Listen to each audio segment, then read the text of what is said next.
नमस्कार, मैं हूँ आरती। आप देख रहे हैं कोहराम लाइव। सीआरपीएफ का झारखंड मुख्यालय नगरी के घुसूर में बनाया जाएगा। 6 एकड़ 69 डिसमिल जमीन पर मुख्यालय बनेगा। इसको बनाने में 16 करोड़ 36 लाख रुपए की लागत आएगी। वही एके बापुले को एफएसएल का नया डायरेक्टर बनाया जाएगा। झारखंड में बीएड, एमएड और बीपीएड में अब नामांकन प्रवेश परीक्षा के जरिए होगी। इस बात पर झारखंड कैबिनेट की बैठक में फैसला हुआ है। सीएम हेमंत सोरेन की अध्यक्षता में आज हुई कैबिनेट की बैठक में कुल 31 एजेंडों पर मुहर लगाई गई। बैठक में झारखंड के संस्कृत स्कूल और मदरसों को अनुदान राशि दोगुना करने की स्वीकृति मिली। झारखंड राज्य बाल विकास परियोजना पदाधिकारी नियुक्ति नियमावली को स्वीकृति दी गई। झारखंड उद्योग सेवा संवर्ग संशोधन नियमावली को मंजूरी मिली। सीएम हेमंत सोरेन के निर्देश के बाद झारखंड में 80 एक्सीलेंट स्कूलों में सीबीएसई की तर्ज पर शिक्षा देने की तैयारी पूरी कर ली गई है। शिक्षकों को हैप्पीनेस करिकुलम पर हर्ष जोहार के तहत ट्रेनिंग भी मिल चुकी है। सेशन 2023-24 से पढ़ाई शुरू कर दी जाएगी। 80 एक्सीलेंट स्कूलों में से 48 स्कूलों का निर्माण पूरा कर लिया गया है। बाकी के 32 स्कूलों का निर्माण अंतिम चरण में है। यह मार्च 2023 तक पूरा हो जाएगा। वहीं अप्रैल से शुरू होने वाले सेशन से सभी 80 एक्सीलेंट स्कूलों का संचालन सीबीएसई की संबद्धता के साथ की जाएगी। धनबाद के तोपचांची में 264 पीस पावर जिलेटिन को आज यानी 10 जनवरी को डिफ्यूज कर दिया गया। सीआरपीएफ और तोपचांची पुलिस ने जंगल में ले जाकर जिलेटिन को डिफ्यूज किया। यहाँ याद दिला दे कि बीते रविवार को तोपचांची बाजार में एक बाइक की डिक्की में ब्लास्ट हुआ था, जिसमें बाइक मालिक पिंटू बर्नवाल और सब्जी बेचने वाली 4 महिलाएं जख्मी हो गई थी।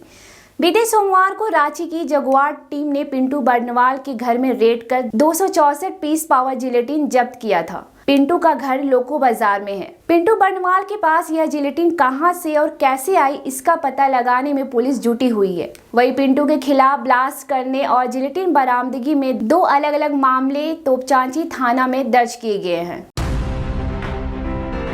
हजारीबाग बड़का गांव के रेंजर छोटेलाल साहू का एक्सीडेंट हो गया। एक्सीडेंट में वे गंभीर रूप से जख्मी हो गए। रेंजर छोटेलाल साहू किसी काम से राजधानी रांची आए हुए थे। वे वापस हजारीबाग लौट रहे थे। डेमोटान के पास सामने से आ रही एक बाइक को बचाने के चक्कर में उनकी गाड़ी एक टेलर से टकरा गई। बताया जा रहा है कि बाइक की रफ्तार तेज थी। उनका इलाज रांची के मेडिकल अस्पताल में चल रहा है। वही रेंजर के ड्राइवर इजहार अंसारी को भी चोटें आई हैं। हालांकि ड्राइवर को खतरे से बाहर बताया गया है। गुमला के कारोबारी सुमित केसरी को गोली मार दी गई। गोली उनके पैर में लगी है। वहीं सिर में भी गहरा जख्म है। उनके सिर पर ईंट से प्रहार किया गया। उन्हें रांची के मेडिका में भर्ती कराया गया है। जख्मी सुमित केसरी पालकोट प्रखंड के भाजपा मंडल के पूर्व अध्यक्ष भी थे। सुमित को गोली किसने और क्यों मारी, इसका खुलासा नहीं हो पाया है। गुमला के एसडीपीओ श्यामानंद मंडल ने मौके पर पहुंच पूरे घटनाक्रम का जायजा लिया। उनके नेतृत्व में एक स्पेशल टीम हमलावरों की खोज में जुट गई है। पुलिस ने जख्मी सुमित के एक भतीजे से सारी जानकारी ली है। आशंका है कि जख्मी सुमित के होश में आने के बाद हमलावरों के बारे में कुछ क्लू मिल सके। पालकोट के बिलिंगबीरा रोड में रोकेडेगा मोड़ के पास वारदात को अंजाम देने के बाद दोनों हमलावर वहां से भाग निकले। धनबाद के पूर्व डिप्टी मेयर एकलव्य सिंह के खिलाफ प्राथमिकी दर्ज की गई है। पूर्व मेयर के साथ साथ सत्यम रिटोलिया, राजू खान और अन्य के खिलाफ भी एफआईआर किया गया है। कोयला कारोबारी सोनू सिंह पर फायरिंग मामले को लेकर प्राथमिकी दर्ज की गई। तीसरा थाना की पुलिस ने बताया कि सोनू के भाई राहुल कुमार के बयान पर पूर्व डिप्टी मेयर एकलव्य सिंह सहित अन्य के खिलाफ मामला दर्ज किया गया है। मामले की जांच कर आगे की कार्रवाई की जा रही है। वहीं जख्मी सोनू के भाई राहुल ने कहा है कि सिंह मेंशन का समर्थक होने के कारण सोनू को गोली मारी गई है। यहाँ याद दिला दे कि रविवार की रात झरिया के तीसरा थाना क्षेत्र में सिंह मेंशन समर्थक और कोयला कारोबारी सोनू सिंह उर्फ अविनाश सिंह पर गोलियां बरसाई गई थी। लहूलुहान सोनू को आसपास के लोगों ने दुर्गापुर मिशन हॉस्पिटल पहुंचाया था, जहां उनका इलाज चल रहा है। जानकारी के अनुसार जख्मी सोनू की हालत गंभीर है। गोमिया से आजसू विधायक लंबोदर महतो को जान से मारने की धमकी दी गई है। धमकी किसने दी है, इस बात का खुलासा नहीं हो पाया है। इस मामले में विधायक लंबोदर महतो का कहना है कि क्षेत्र में बढ़ती उनकी लोकप्रियता से उनके प्रतिद्वंदी घबराए हुए हैं, इसलिए इस तरह की हरकत की जा रही है। धमकी मिलने की लिखित शिकायत पेटवार थाने में दी गई है। वहीं इसकी जानकारी पुलिस कप्तान से लेकर पुलिस के आला अधिकारियों तक को दी गई है।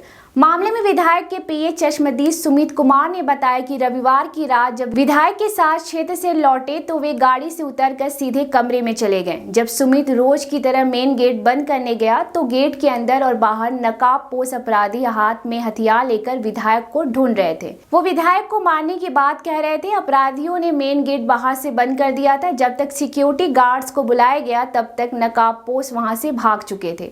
पूरे मामले की जांच में पुलिस जुट चुकी है। चाईबासा में पीएलएफआई के उग्रवादियों ने एक पोकलेन को फूंक डाला, वहीं उसके ड्राइवर को भी बेतरह पीटा गया। यह पोकलेन सड़क निर्माण कार्य में लगाई गई थी। वारदात को आनंदपुर थाना क्षेत्र के ओनर कोचा गांव में अंजाम दिया गया। पोकलेन के ड्राइवर मोतीलाल ने पुलिस को सारी जानकारी दी। मोतीलाल ने पुलिस को दी अपने बयान में बताया कि 5 नकाबपोश स्पॉट पर पहुंचे थे। सभी के हाथों में हथियार थे। आते ही हथियारबंद उग्रवादियों ने कहा कि बिना बात किए काम कैसे कर रहे हो। फिर गाड़ी बंद कर ड्राइवर को नीचे उतरने को कहा गया।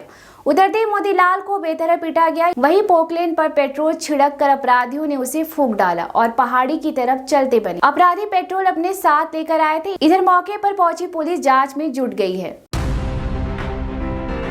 यूपी के हापुड़ में एक 6 साल का बच्चा बोरवेल में गिर गया। बोरवेल 40 फीट गहरा था। मासूम को 5 घंटे की कड़ी मशक्कत के बाद बाहर निकाल लिया गया। वह सही सलामत है। उसे इलाज के लिए अस्पताल भेजा गया है। बच्चे को रेस्क्यू करने आई टीम ने बताया कि बोरवेल में जब कैमरा डालकर देखा गया तो बच्चा खड़ा दिखा। उसे पाइप से ऑक्सीजन और दूध दिया जा रहा था। उसे सही सलामत बाहर निकालने के लिए अम्ब्रेला टूल इस्तेमाल किया गया। बच्चे के बारे में बताया गया कि वह कोटला सादात के रहने वाले मोहसिन का बेटा है। उसका नाम माविया है। वह घर के बाहर खेल रहा था। खेलने के दरमियान वह खुले बोरवेल में गिर गया। थोड़ी देर बाद उसके घर वालों को पता चला कि बेटा बोरवेल में गिर गया है। इसके बाद अफरा तफरी मच गई। सूचना पुलिस प्रशासन तक पहुंची, जिसके बाद रेस्क्यू ऑपरेशन शुरू किया गया।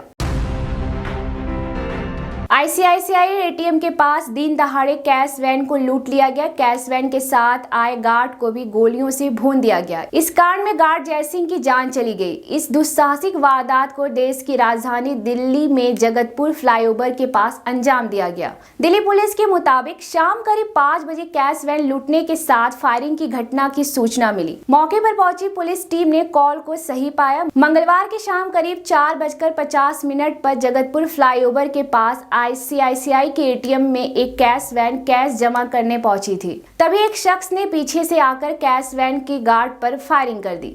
वही वैन में रखे रुपए लेकर फरार हो गया। गंभीर हालत में जख्मी गार्ड को अस्पताल में भर्ती कराया गया, जहां डॉक्टरों ने उसे मृत घोषित कर दिया। बताया जा रहा है कि बैग में करीब 8 लाख रुपए थे। टीम इंडिया के धुरंधर बैट्समैन विराट कोहली ने आज शानदार पारी खेली। भारत श्रीलंका के बीच 3 मैचों की वनडे सीरीज के पहले मुकाबले में विराट ने 113 रन बनाए। उन्होंने यह स्कोर 87 गेंदों पर 12 चौके और एक छक्के की मदद से खड़ी की। विराट ने अपने वनडे करियर का 45वां शतक लगाया। अपने इस शानदार सेंचुरी के साथ ही विराट ने कई रिकॉर्ड्स अपने नाम कर लिए। भारतीय ग्राउंड पर 20 शतक जड़ने वाले में मास्टर ब्लास्टर सचिन तेंदुलकर के अलावा अब विराट कोहली का नाम भी शामिल हो गया। वहीं इस शतक के साथ विराट श्रीलंका के खिलाफ सबसे अधिक 9 शतक लगाने वाले बैट्समैन बन गए हैं। ऐसे ही देश दुनिया की बड़ी खबरों के लिए जुड़े रहिए कोहरामलाइव.com के साथ।